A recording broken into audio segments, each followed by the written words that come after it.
Avant création Zala, le tout-puissant créateur a boté un fils premier naï. Quand on a boté dans l'éternité, na monakaye, à part il n'y avait personne. Petit frère non naï. Jésus de Nazareth. Des petits frères naï. Ouais. Le seul et l'unique à quoi aider le monde, qui est dans l'éternité. Comment bateau va hériter la vie éternelle, mingi mingi zanga. À part nga na habité ba opona nani. Nzamba sengi bisoni. Et là qu'on nzamba sengi biso to reconnaître que yaza et kabate la rabiso. Soki to komi ko sala bolamu na batu o même basala ki biso mabe. Et ko sepelisa le tout puissant créateur a koya ko protéger biso. Le tout puissant créateur na bien malam pour sa propre père nanga. Na bandi ko travailler na ye lelo te depuis l'éternité. Na sali ba mbule belé ba millénaire na ko content oté. On a la éternelle. Et que tu suis la loi de l'éternel. La gîte éternelle, tu tiens comme base. Il y a mode de vie na biso. Le tout-puissant créateur a protégé biso contre bangouna na biso. Pambate. Et ça n'a pas si nous sommes dans le pays, nous avons le créateur. Pour bateau société. Quand nous avons les messieurs, nous avons Jésus. Nous avons deuxième personnalité dans le gouvernement. Fils, on va mettre bateau, on va mettre quartier, on va mettre magicien. Naza y mettent pour nous totalement comme des humains. Bah comprendre un gars. Naza fils de l'éternel Dieu.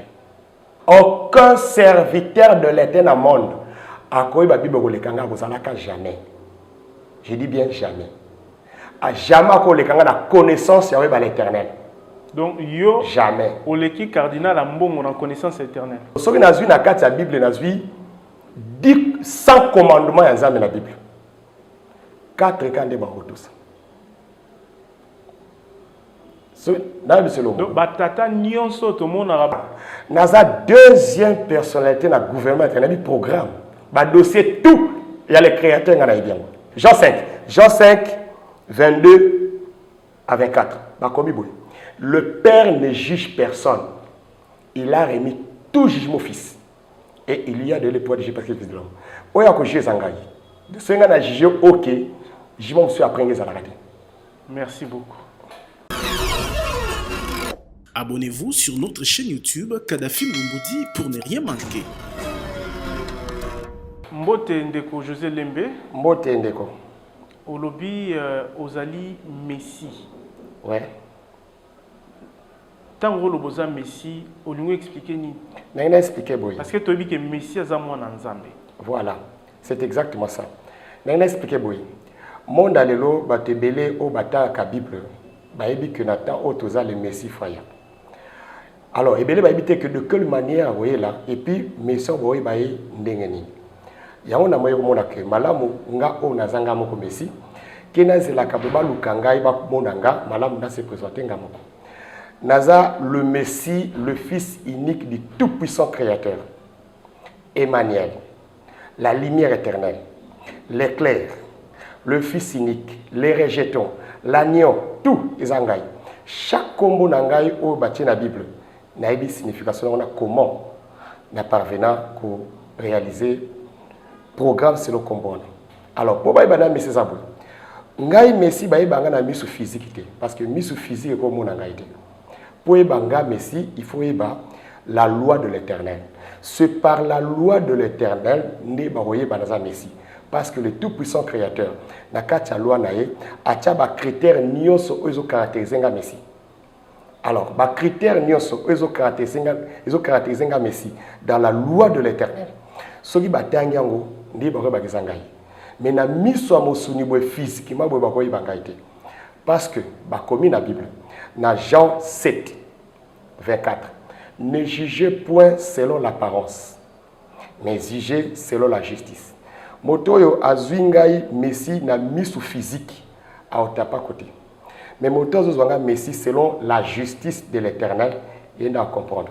Ben mutunyo sope azana dimension spirituelle était oyozo lukabatunyo sobazoyo parce que les longa so batuninga Kadhafi Mbumbuti. Yo ozali mwana ya papa Mbumbuti na rondima puis na ko démontrer yango. Mais avant tout tikelo maloba parce que toloba ki to kopesa yo un bon moment au passer message aux alango pona Congo pe mokili avant to kotsa mituna. Mais to lingi au moins bat o ba kotala bazala na moi ata ndambu ya idée pour ils ont rapproché identité na yo na Messi pour déjà to bengi yo José Lembe. Voilà. José Lembe a kombo ba Congo mais Messi a utilisé pas ba Congo. Mais quand on na attend 30 secondes 1 minute ko rapprocher identité na yo bat mususu au-delà il y a spiritualité aux zoloba baloba penza que solo muto azoloba à cause de la paix Messi. Ezaboy. Na bandi ko pesa bino verset big oyo. Botangi na Romains 8:3. Romains 8:3 ba ko boye. Car chose impossible à la loi parce que la chair la rendait sans force. Dieu a condamné le péché dans la chair en envoyant à cause du péché son propre fils dans une chair semblable à celle du péché. L'Éternel a tindi ngai mwana nae na kati ya chair. Chair physique bozomo na oyo. Eza yango te Messi. Eza ngate Messi na physique. Mais naza na kati ya chair. Donc apparence physique au naza nango. Eza apparence ya mutu normal na mukilo abotamia akolia. Na botama na kola pe. Donc partie chair nazo ma un humain. La partie chair, normal, mais la partie esprit, c'est ça, dans Christ. C'est la différence. Ce qui n'a pas de n'a pas bino.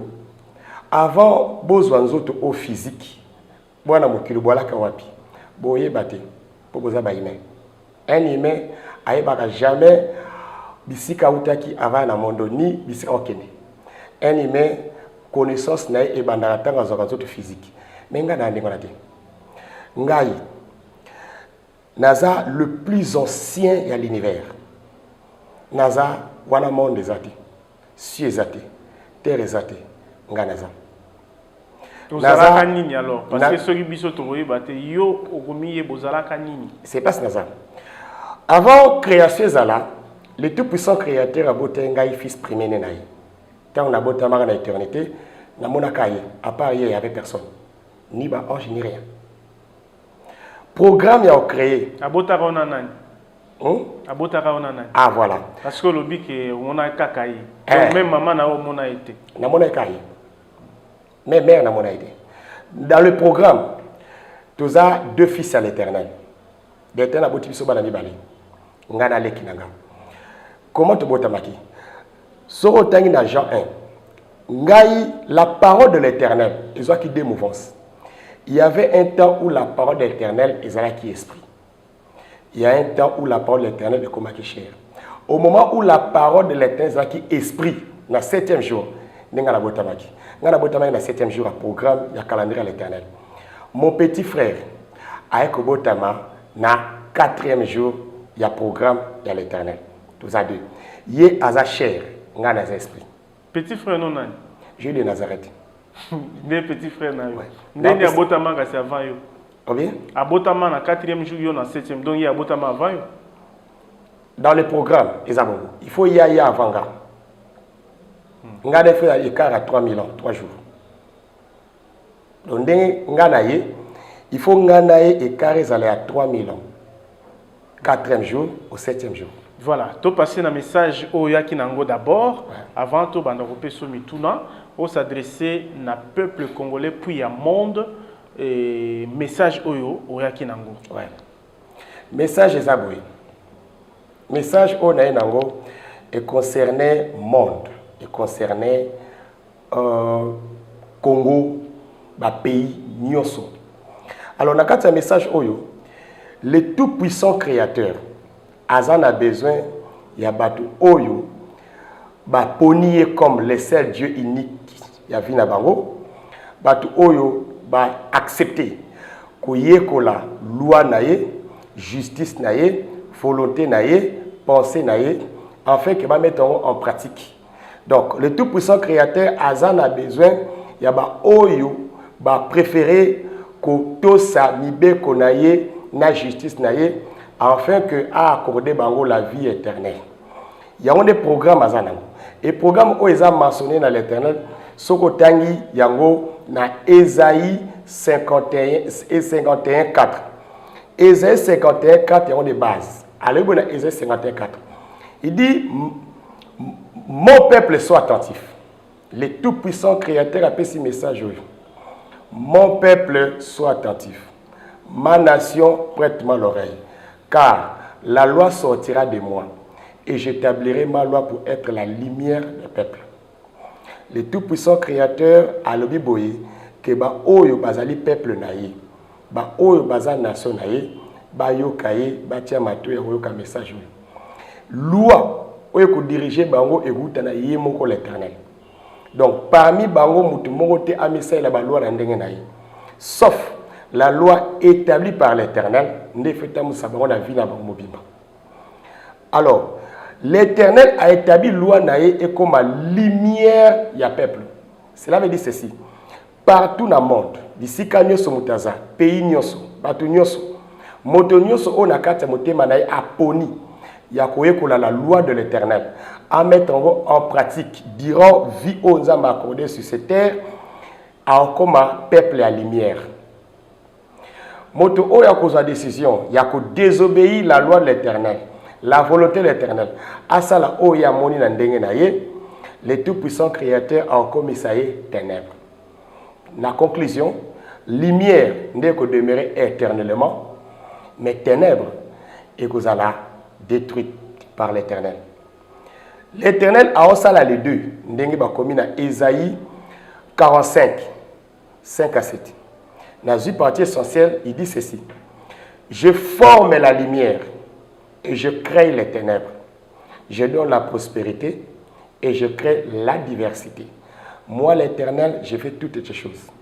Donc, le tout-puissant créateur a ça la cagnos. Nabata mabi, nabata malam, yenda salaka. Donc, motamabe, le tout-puissant créateur a fait sa forme ou il pas comme amabe. Motamalam, puisqu'à tous signes quoi l'Éternel. Pardon. Le tout-puissant créateur a repéré cette forme ya malam. Donc, kozala mutamabe, to kozala mutamalam. Et ont acte nous poser la décision au azwaki ou soit à la volonté de l'Éternel, la loi de l'Éternel, ou soit à saloyayi. Donc, peuple à monde la bien. Depuis Zambasalaka mokili oyo, a chaka loi nae devant mokili oyo. Maintenant, loi wana ndezo kabula deux camps. A tche peuple à monde bisiko oyo, a tche loi ne aou. Na kati ya peuple, moto oyo a tosi loi de l'Éternel, Nzamba tche na droite a comme lumière. Moto oyo a désobéi la loi éternelle, Nzamba tche na gauche a commis ténèbres. Jamais moutawolo on a lumière à qui na ténèbres, ni à na ténèbres qui na lumière, il faut le mot le créateur a fait sa ordre paix à mes mailles. Au dernier on a Colossiens 1, 12 à 15. Rendez grâce au Père qui nous a rendu capables d'avoir paix dans le royaume du Fils de son amour dans la lumière, qui nous a transporté le royaume du ténèbre, dans le royaume du Fils de son amour, à qui nous avons la rémission et le pardon du péché. Donc, pour nous, on a un monde à ténèbres, un monde à lumière, et ça dépend de la pasteur, na baroté, na yemo côté, mais dépend de l'ordre de l'éternel pour notre salut comme ça. Nazo temps on a été là pour ce message, on a reçu que ça pour dire, naza capable ya ko aider bateau balingi.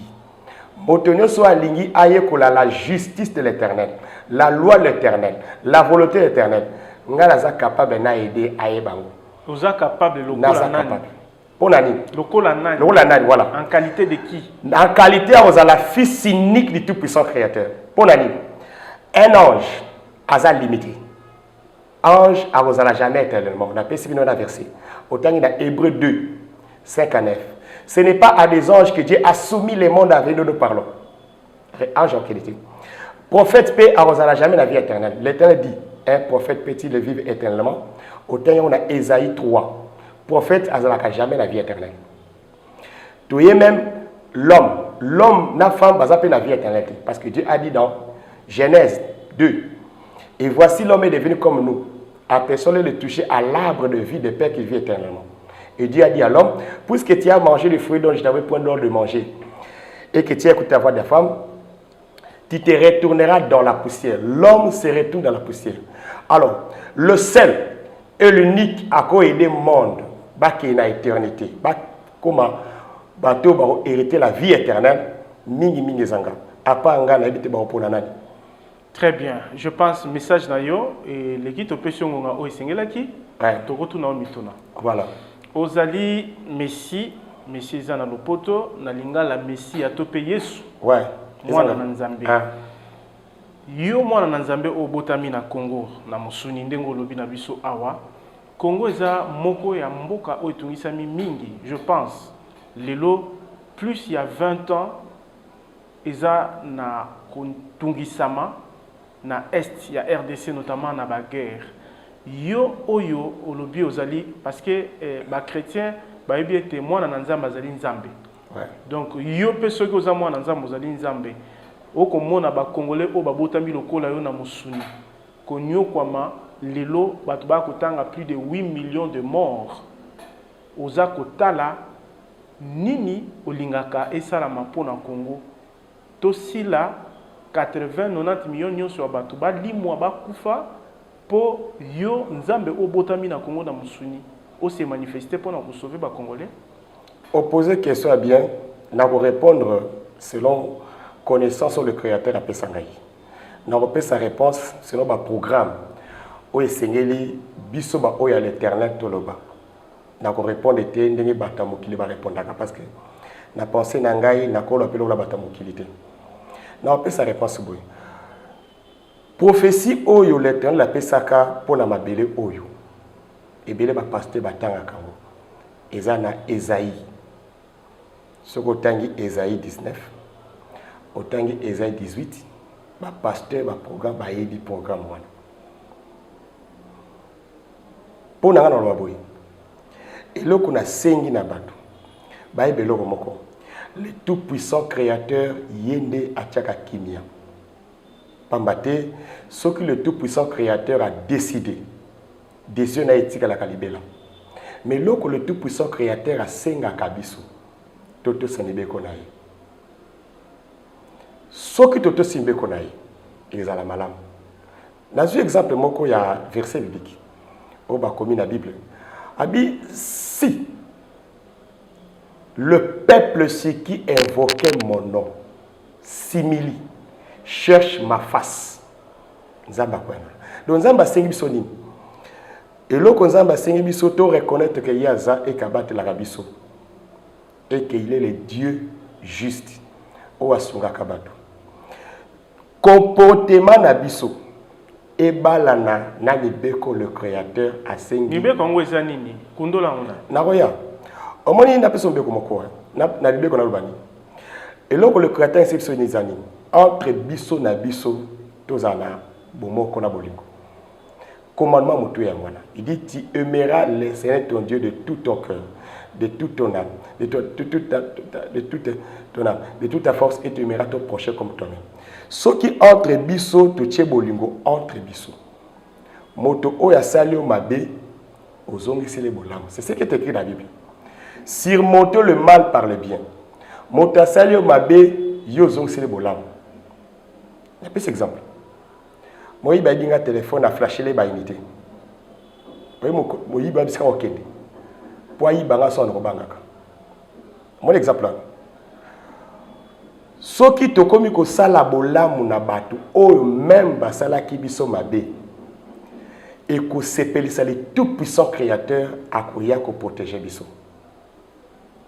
Ce qui même te commis que ça la pona intérêt to ko sala pona bato même o basunga kabisote moto oyo akipaka ote moto oyo asunga kaote moto oyo eda kaote mais yo komi ko aider o komi ko sunga ye le tout puissant créateur en bat la biso na ebisi ya solo le tout puissant créateur na bi malam pour sa propre père nanga na bandi ko travailler na ye le lote depuis l'éternité na sel bambu le belé ba millénaire na ko content ote on a la éternelle.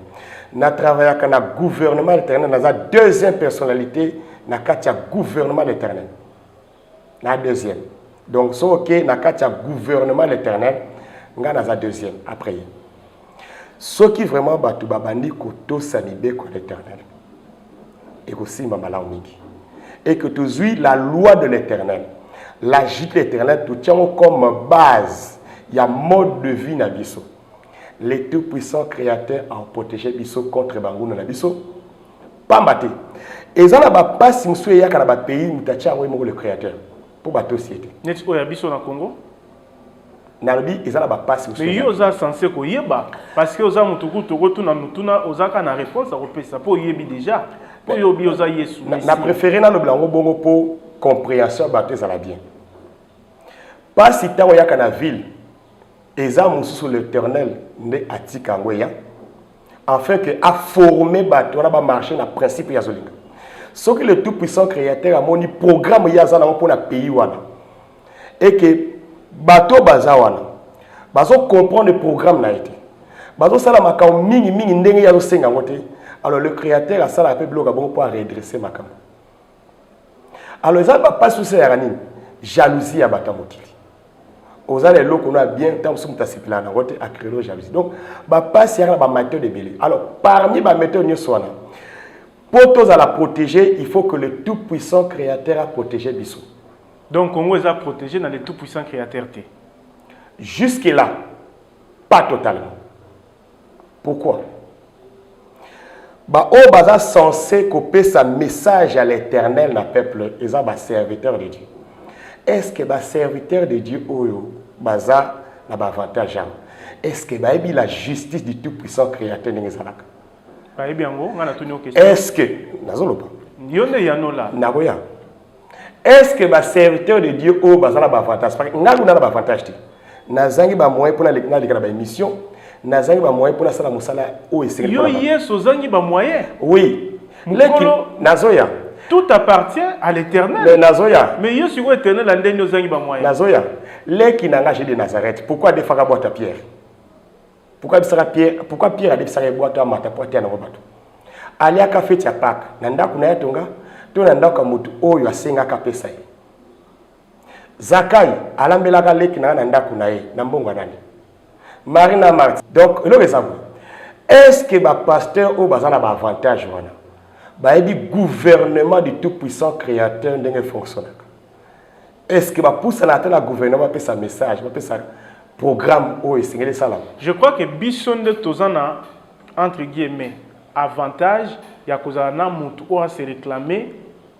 Messie, Jésus, deuxième personnalité dans le gouvernement. Fils, Obangate, Batro, Bamona, Kona, Quartier, Bengon, Dokibé, magicien.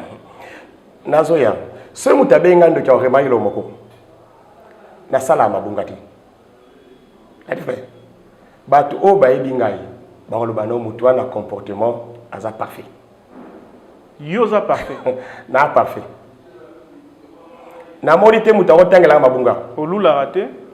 Kolou les a péchetés. Pour l'année.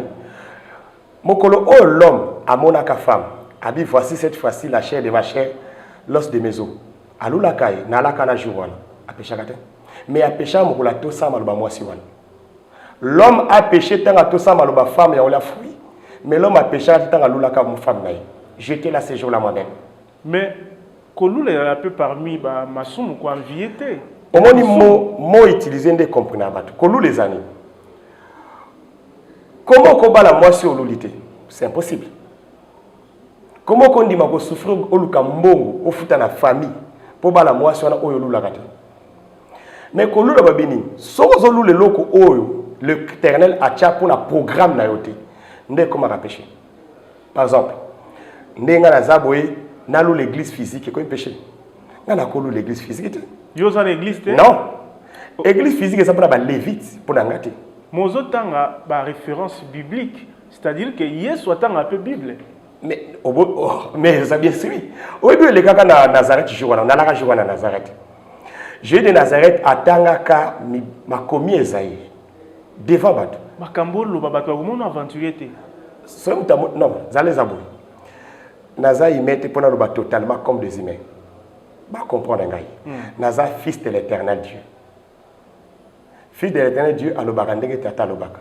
Dieu alobaka, pas comme des humains. Donc, magam na oloba, na olobango calmement pour sa vie na ngai. Tozali na Congo, o ezali à majorité et ba congolais à majorité bazali ba chrétiens et puis tozana ba chef de file, il y a ba grande confession religieuse, ce qui n'a qu'à se permettre à kotanga bango parce que bazali officiel na catholique.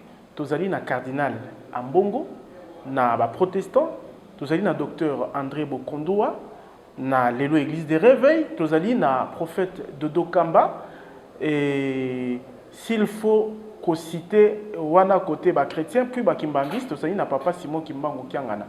S'il faut to lobelaka ba confession religieuse na ba branche nango mosusu ba musulman bazali ba orthodoxe et autres bazali pona yo mutu o se réclamer messie pour to yebi que soko za messie solo okoza na bobangi te na bato on atangi parce que des vues bazali bato mosusu lokola ngai yo messie bato wana na Congo na ba pasteur nyonso na kotanga te natangi ba o mosusu po ba bate d'affiche ba institution ba pasteur bazebele ba mukuna ba kakenza ba oya men TV tozali na ba Moïse Mbiye ba pasteur Denis ba pasteur nyonso oyo yo karapi o baza na Congo.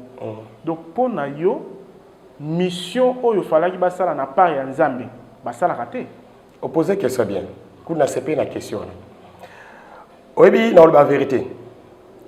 Na bana ko remercier bango parce que basale musala mo munene pour le Bible za na valeur.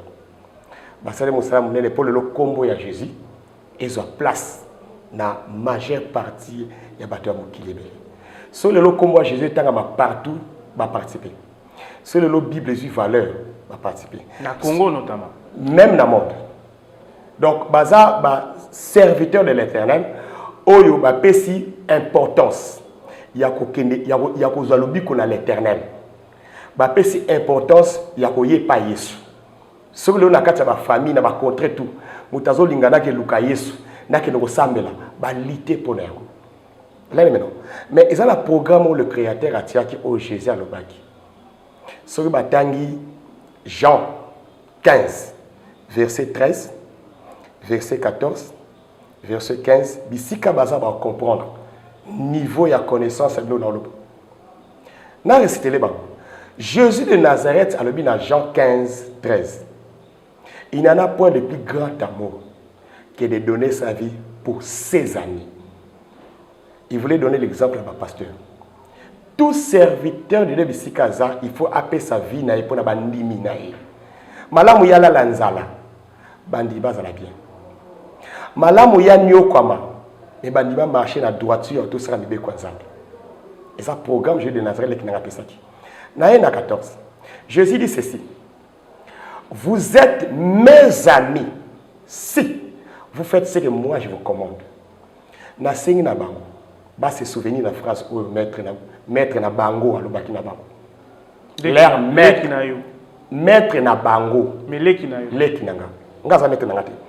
Leur maître Jésus de Nazareth, il a dit ceci. Vous êtes mes amis si, ils ont conditionné. Si vous faites ce que moi je vous commande. Leur maître Jésus de Nazareth, il sait que bango boye. Je ne vous appelle plus serviteur, la 15. Parce que le serviteur ne sait pas ce que fait son maître. Mais je vous appelle ami. Parce que je vous ai fait connaître tout ce que moi j'ai appris de mon père.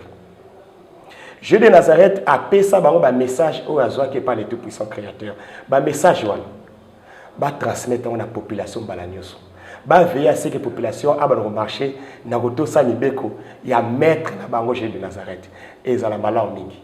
Na tuni sous question nanga. C'est vrai au répondre mais au commis na posa nanga te po na bato ba kolanda biso. Bato nyonso wana basali musala o basengela iko sala te pona ko bikisa Congo pe mokili. Naza wana misali zana oni musali zana limite nango. Bango basala ki na niveau na bango. Mais niveau likolo fonga. Papa ya niveau. Na kati entreprise. Il faut nani? Il fonga. Yo. Ouais. Nganga te me yo. Parce que na yo il faut nganga. Il faut nani? Nganga. L'année de Moïsaboui.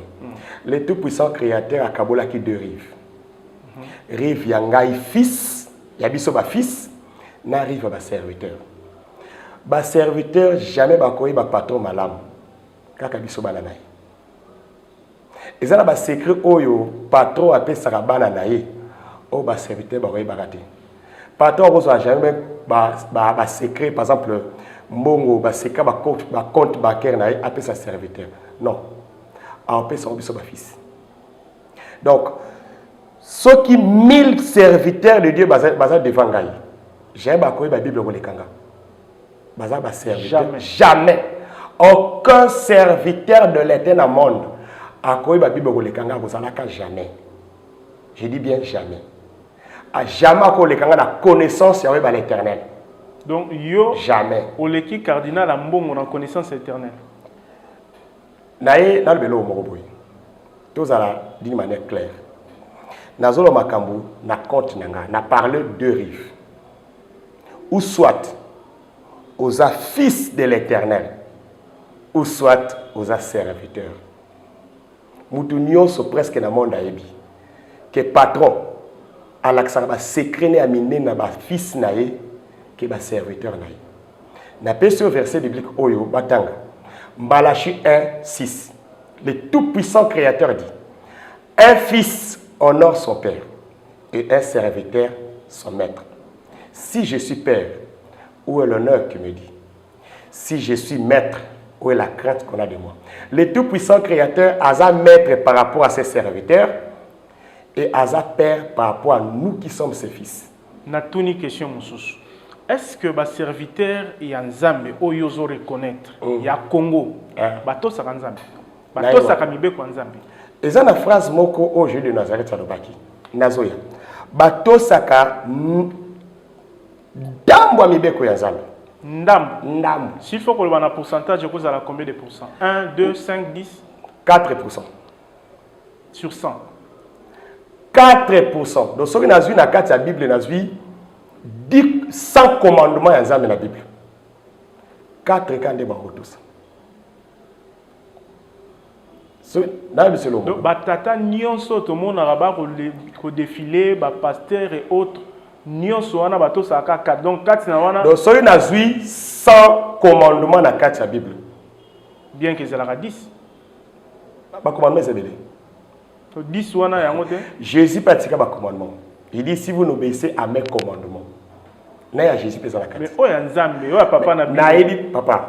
Naza deuxième personnalité dans le gouvernement, il y a un programme. Ba dossier tout, il y a les créateurs dans bien. Tout. Même Itumba oya ko bundama lelo na Ukraine yo yebian. D'accord. La chair et l'esprit, il y a un programme. On va parler de la phase esprit. On va parler de la chair. Donc Itumba na eza na spirituel, je pense. D'accord. Wana eza chair. Yo yebian ngote. La nazoya. L'Éternel a kabola sur un programme. Makambo est concerné la chair. Après ça, on l'a qui n'a pas de Nazareth. N'a pas si on peut verser. Batanga, Jean 17, 1 à 3. Tu peux rester là. Jean 17, 1 à 3, les le après avoir ainsi parlé, Jésus leva les yeux au ciel et il dit: Père, l'heure est venue, glorifie ton Fils, afin que ton Fils te glorifie. C'est là que tu lui as donné le pouvoir sur toute chair. Tu lui as donné le pouvoir sur toute chair, afin qu'il accorde la vie éternelle à tout ce que tu lui as donné. L'Éternel appelle ça Jésus de Nazareth qui n'a pas pouvoir sur toute chair. Ngai n'a pas pouvoir sur tout esprit. Peut ça interpréter bisope verset biblique parce que oh il y a éternel le kinayo ozo benga Jésus. Jésus de Nazareth aizaboy. Il y a yo sikoyo ozo coucher ngo na verset biblique nini parce que wana lobi Jean. Ah voilà nazoya. Jésus de Nazareth azale qui n'a comment. Dans l'Éternel a comme roi d'Israël. Bisoba anemi balé ba prince. Tout na des tribus. Ngai nazam ta tribu ya Joseph. Jésus de Nazareth lek na ngai azam ta tribu ya Juda. Batanga 1 Chronique 5 1 à 2. 1 Chronique 5 1 à 2. Fils de Ribin, il était premier-né d'Israël. Mais puisqu'il suivait la cour de son frère, de son père, son droit d'un fils donné par la fille de Joseph. Toutefois, Joseph ne dit pas être enregistré dans la journée comme fils premier-né. Judas, fit à la vérité puissant parmi ses frères, et de lui est d'ici un prince. Mais le droit d'aînesse fut donné à Joseph. Jésus de Nazareth a eu une tribu à Judas. Akobenga ngai muta Joseph, grand frère naïe, son seigneur. Programme est en dengon. Mamna lobi, aucun pasteur a contredit mon monde. C'est oui et amen. D'après eux, bien entendu. Bon, ce qui va dire d'après Bango. Battant la prophétie à Joseph. Genèse 49, 22 à 26. Dans une partie essentielle. Joseph est le rejeté des nappes fertiles. Les rejetés des nappes fertiles près d'une muraille. Les gens l'ont poursuivi la haine. Son mains ont été fortifiées par le maître du puissant de Jacob. Il est ainsi devenu le berger et les rochers d'Israël. Les rochers d'Israël, Ngaï Mouta rocher d'Israël, nous attribué à Joseph. Rocher d'Israël, à Jalaka, jamais attribué à Juda. Joseph n'a Congo central. Yo Joseph au Congo central. Mais c'est bien. N'est-ce pas le mot? Au Congo central. Ma belle, oh, le tout puissant créateur, appelle ça Abraham et Zalaka Wapi. Awati. Ah oui, bah, je me rappelle qu'on attend Sarah Moïse Makambo na Motana Sinaï avant Naya. Nala Moïse na Motana Sinaï, ngam na tam saba de Égypte et Kana. Alors, et le c'est pe sanga po naïb makombe les gars jour. Soko tangi Genèse 15 18. En ces jours-là, l'Éternel fit l'alliance avec Abraham et il dit: je donne ce pays à toi et à ta postérité, à commencer par le fleuve de l'Égypte jusqu'au grand fleuve Euphrates. Le tout-puissant créateur appelle ça qui son ami Abraham la partie des terres où ils sont entre les deux fleuves aminés. Fleuve de l'Égypte et le fleuve Congo. C'est la terre la plus riche du monde que l'Éternel a donnée à Abraham. Alors la carte de la terre, voilà, Ndesika Euphrates et Zalaka. Parce qu'Euphrates, ils ont quatre branches à fleuve et où ils ont Nalaka Jouvana. Et nous, nous avons pour Euphrates. Autant Michée 5, 1 à 4. Et toi, Bethléem Ephrata, petit entre les milliers de villes de Juda, de toi sortira pour moi celui qui dominera sur Israël, dont l'origine remonte aux temps anciens, aux jours de l'éternité. Donc, il y a un Messie, le Christ, le Fils de l'Éternel. Il faut qu'il y a Bethléem Ephrata. Où est-ce que Awa, na Congo central. Programme des années. Tozo Kende, déjà, comme il a 35 minutes, tu as la éternité de liboso ya caméra parce que photo tika étant makamosusu, mais na rozonge la ba kombo ya ba pasteur quelques-uns na rotanga on so interpréter nga baction na bango ceux qui ont convergé na makambo ya Nzambe et puis na prolifération ya ba confession na ba croyance na rozonge la yango na sima mais na zina no volet politique. Président actuel du Congo RDC, wana zongi na pana biso, Félix Tshisekedi Tshilombo, et Raji Bokonzi, a cessé activité monnaie dans le stade des martyrs, à l'obi, à Pessi, Congo, na maboko Nzambe. Et puis tout le monde a des démarches à ça pour nourrir de bonnes relations na Israël. Est-ce que Félix Tshisekedi azali certes na communion parfaite na Nzambe pour amener Congo na maboko Nzambe et que Congo et soit liberté, épanouissement, développement mignon ko otozanango en termes ya banzala na ba guerre et si là. Obi na sepeli makasi na keso tuningai. Donc na kati ya motema nanga nazo sauter na esengo. Bana yaki awa eloka motuya o sepesika vraiment ezama yango. Mokolo na landaki na télévision. Jouana na sepela kama kasi fort. Ces jours-là n'a rassuré bino. Pays et pesamaki na maboko à l'Éternel. Pour de vrai. N'a confirmé. Et moi je dirais merci mingi na papa na biso président. Ezalaki eloko ya esengo pe ya mutuya. Oh le tout puissant créateur banoko c'est la bambule beli. Et l'eau qui s'appelle ça à l'Éternel. Et c'est un guana. Mais si les lots Congo ils ont décollé, la guerre ils aussi la terre, mouyibi ambongo ba millions ils aussi la terre. Est-ce que Congo a un peu de temps? Na ideo. Ah, on peut sa réponse par rapport. Et bateau bagota la biso. Nazoya. Na on peut sa réponse par rapport ya ndenga na ebeli.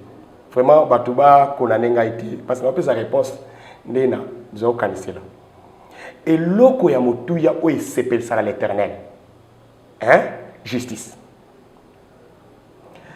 Quand il dit l'état de droit, mais l'Éternel, l'Éternel a gouverné. Le tout-puissant créateur a gouverné dans l'état de droit. Dans l'état de droit, c'est ce que Dieu a recommandé. C'est écrit dans Lévitique 18. Lévitique 18 et à 5. L'Éternel parla à Moïse et dit: parle aux enfants d'Israël, dis-leur, vous ne ferez point ce qui s'est fait dans les pays d'Égypte où vous avez habité. Vous ne ferez point ce qui se fait dans les pays de Canaan où je vous amène.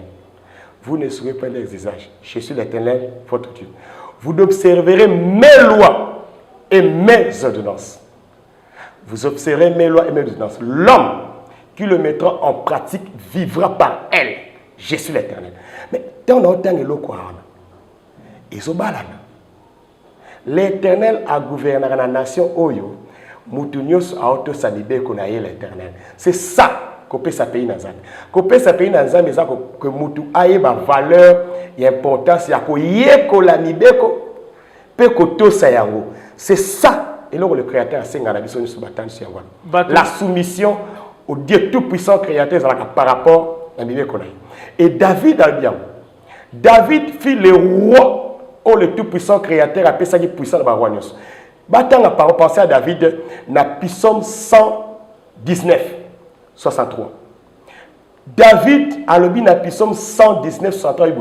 L'Éternel, je suis l'ami de ceux qui te craignent et de ceux qui observent tes commandements. C'est ce que David avait dit. Voilà pourquoi le créateur a dit David, c'est l'homme, c'est le moqueur.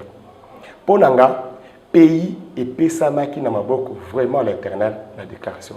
Bato belé bako balandi réponse na yo mais bako considérer loko la ozali yesu moko ya flatteur parce que til lelo bato loko la lamuka natangi président Martin Fayulu alobaka élection en 2018 ezalaki yende a gagnaki na considération wana déjà comment que mutu mususu ozo considérer que yete a gagnaki élection ko se prétendre que sa Congo oyoye a gagné quitté comme na ba élection na maboko nzambe n'est-ce pas que à comme on a déjà que il y a des lois. Le tout puissant créateur à travers la loi na yé la loi nation la loi peuple. Un serviteur de l'Éternel, un messager de l'Éternel. Alors selon la loi de l'Éternel, pas selon la loi Mokili. Makam naoloba par rapport à la loi de l'Éternel, par rapport au principe à l'Éternel. Mokonzi mokote na monde akondima que pays où il y a dirigé, badbato saranibe côté. OK.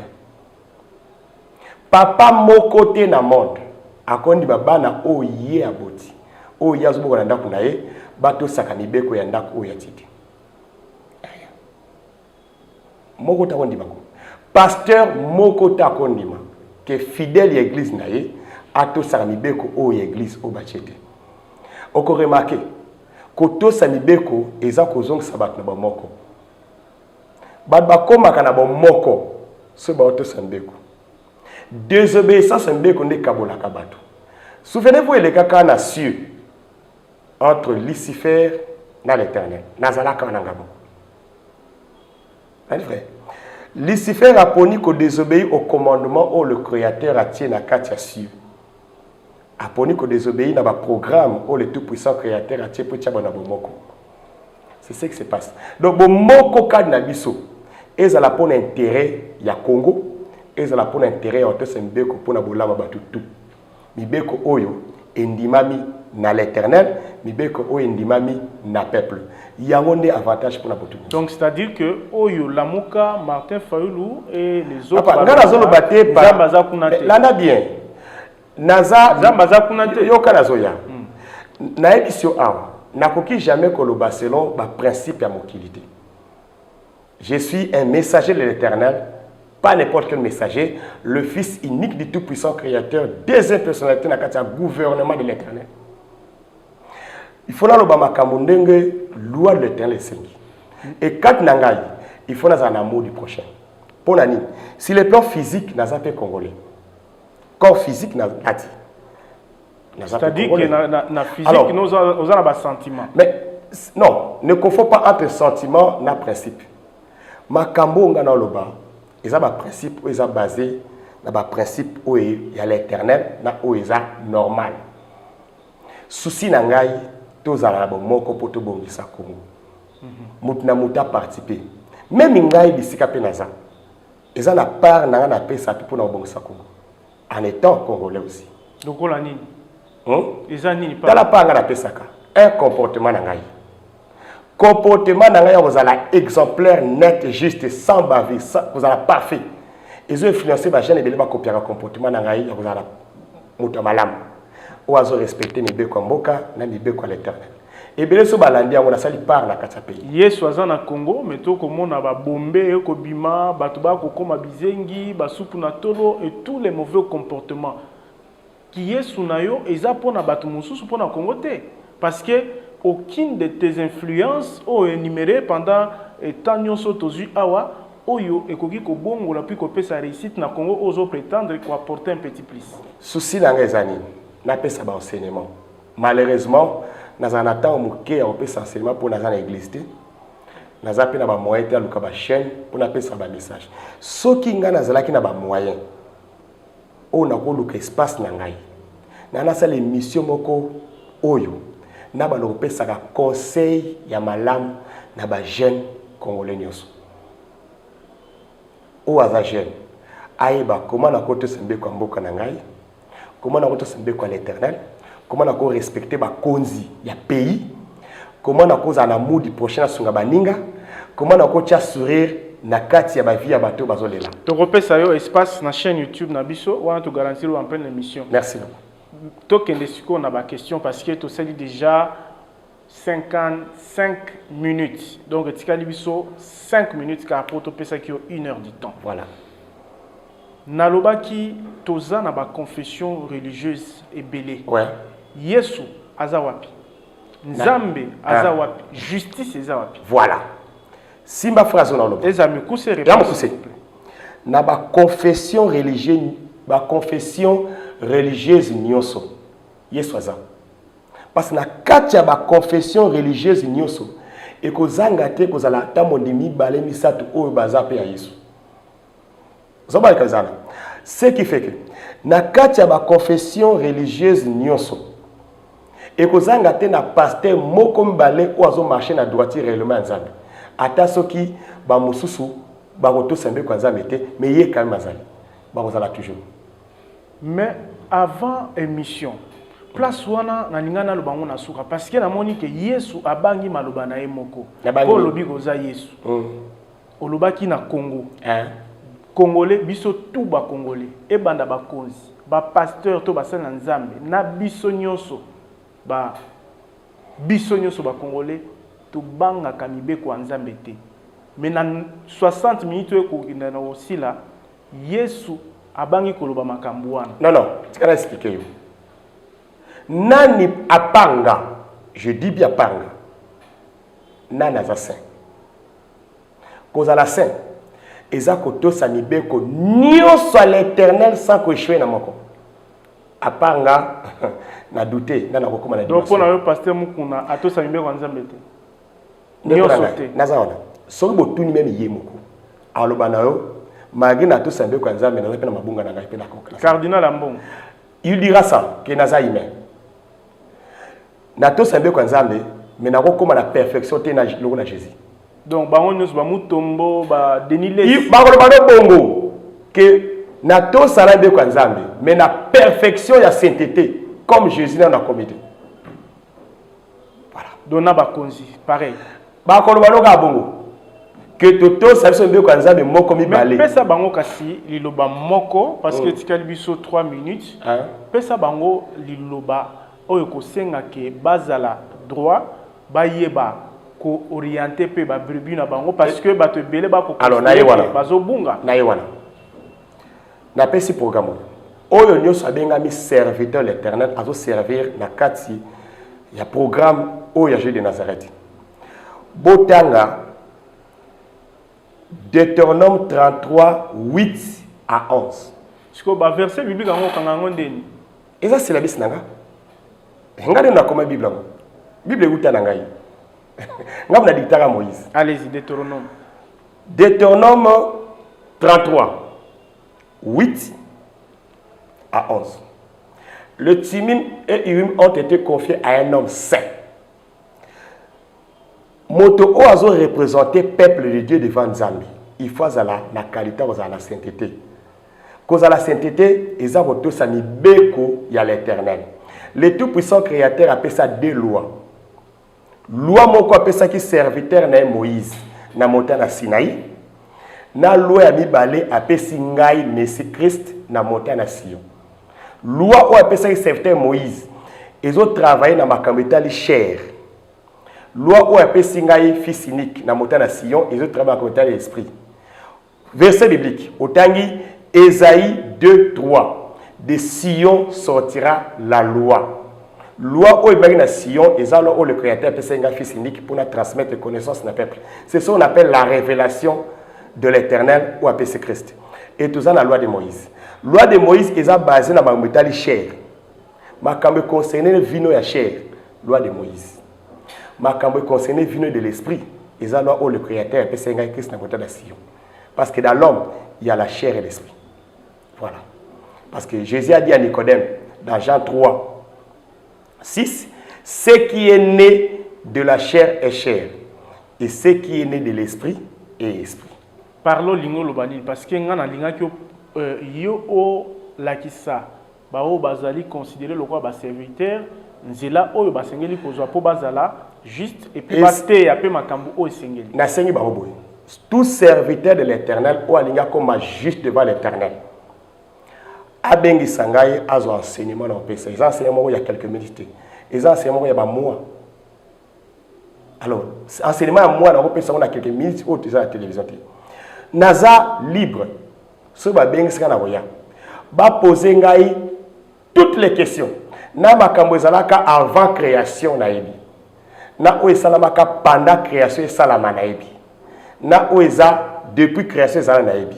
Na o eza après liwa na yebi. Na o eza na éternité na yebi. Naza limité na temps te, naza limité pe na espace temps te. Parce que vous êtes magicien? Non, magicien aza limité na temps. Ce n'a tuni magicien. Avant si na terre ezala le tout puissant créateur ezala ke sikani. Ya oyeba te nga na yebi. Nga na poser aux questions en akasi. Azala ke sikani. Na éternité. Parce que l'éternité n'a ni commencement ni fin. Botondi, tobanzi ete tosengeli kotika espace pour na ba ndeko mususu puis tokobanza ke tokoyamba yo pe mikolo ezali koya pour na kolimbolela biso makambo mususu naza wana lilobano asuka ekozala nini na bato balandi. Bato balandi ngalo beza boyi. Nayebi ke bolanda ngai na ba chaîne ya télévision et bolanda na télévision. Bo confondre te nzoto na lati nanga. Nzoto na lati eza forme physique. O na lati na monde pour na monde na sur na bino. Mais nga moko na nature na ngai na na kati ya corps physique mokide ko mona ngai te. Mais mokide ko mona ngai à travers ce corps physique pour na transmettre message. Ce qu'on limite nga na Jésus Christ, na le Messie. Eza choix na ko obligé te. Poser ngai ba question nyonso parce que nga Messie. Pourquoi na Messie? Le Messie est le fils du tout-puissant, est le fils au le tout-puissant créateur, l'axi ba secret na nyonso. Le tout-puissant créateur a ba secret na nyonso ya l'univers. Attends singai. Voilà na Messie. Et ba secret na ka ngana eto yebiango moko te ba. Voilà pourquoi na Messie. Na Messie ka te pour na bi na Messie. Mais naza Messie pour na ba secret nyonso ya le tout-puissant créateur o ya bombela mokili. Nga tout na yebi. Prochain président Congo ekozana ni après Félix. Et dépendre yo yebi. Et dépendre na choix peuple. Oh, mais nzamba ye bakati. Oyo koya. Mais nayebi batanga programme o na pesaka na Samuel Joana. 1 Samuel 8 verset chapitre 8 chapitre 9 na 10. Tango bana Israël balobaka na l'Éternel mon père. Tolingi tozana roi o kambabiso. Le tout puissant de Seboni. Akodaki Samuel apesa bango bazo roi na bango. Na mokolango peuple akoma kopona roi o kambai. Eza programme na pesa Samuel 3000 ans avant na monde actuellement. On a dit on madame. Est-ce que connaissance na yo ozoluka ba moyen pour na serviter? Servini. Mbongo, vivre petit. Oui. Net boyozangi place à vous foutre là. Mais oui. Ote akabatu. Souci na ya ngwana. Na pesi message. Oluka ndembongo. Moto o alingi a edenga na ba moyen. Na mbongo. Vraiment apprendre contact à tenayo, à contacter ngai, à pesi ngai mbongo pour na sa musala. Mutu wana na ko aider.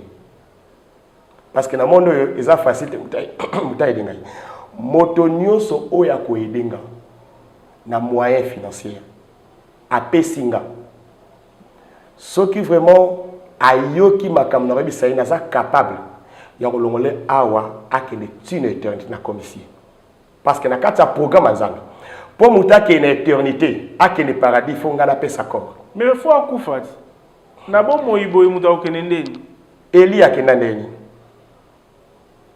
Enoch akenda ndeni nazalaka na ngamoko akenda ndeni binoba omoni binoba yime bo seksanga makasi bato na tela bango moyibo obo sanangai akenda ndeni Eli natindilaka Charles Frère kozwai ngande natindilaka yango nalaka jour na bosanité ni programme na koloba ma détail près pour nazalaka wana détail nini okobakisa détail ezake moto oyo akoede ngai na ba moyen na ya pesinga mamboko bona sala musala oyo ya l'Éternel moto wana ata soka zala masumu ya ndenge nini naza capable de limbisa masumu pe na longoli yango car il est écrit le fils de l'homme a sur la terre le pouvoir de pardonner les péchés soki ngai na pardonner péché à moto eza pardonner libela encourager hein na ebi nazana parce que la peste mon verset biblique batanga Bible Jean 5 22 à 24 bakomi boy le père ne juge personne il a remis tout jugement au fils et il y a de l'espoir de juger parce que le fils de l'homme oya ko juger zangai de ce nga na juger OK jugement monsieur après ngeza la raté. Merci beaucoup. Abonnez-vous sur notre chaîne YouTube Kadhafi Mboumoudi pour ne rien manquer.